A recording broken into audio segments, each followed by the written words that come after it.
ఏందన్నా డప్పు సౌండ్ వినబడితే ఎంత టోళ్ళకైనా కాలు నిలుస్తుంది దానివల్ల చెవులు వినబడనోళ్ళు కూడా కాలు ఆడియాల్సిందే. ఎంత టోళ్ళైనా ఎంత పెద్ద హోదాలున్నా సరే డప్పుల సప్పుడు వింటే స్టెప్పులు వేయాల్సిందే.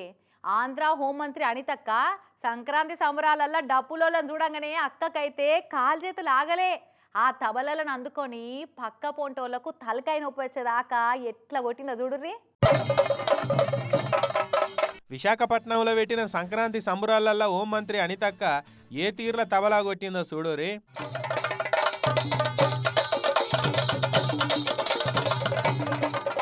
ముందుగాలు వీళ్ళు తబలా కొడుతుంటే అక్కకు ప్రాణం ఆగలేగా. ఏ జర మీరు జరుగురని తబలా తలిగేసుకొని కట్టెపుల్లలు ఇరగదాకా చెడవాయించింది అనుకో రాదురి.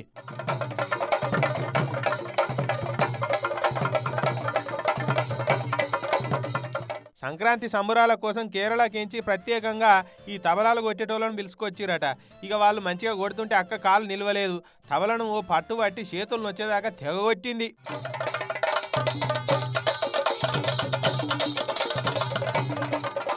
ఈడ సంబరాలు చేసుకున్నాక మళ్ళీ అక్క నియోజకవర్గంలో పెట్టిన సంక్రాంతి సంబరాల కార్యానికి పోయి పిల్లగాళ్ళకు రేయి పండ్లతోటి భోగితానం పోసింది.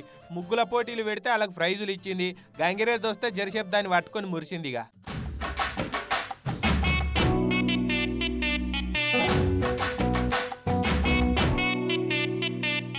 హోంమంత్రి అన్నందుకు ప్రతి జాగలకు పోయి హోం లెక్కనే ఫీల్ అయిపోయి సెలబ్రేషన్స్ చేసింది అక్క.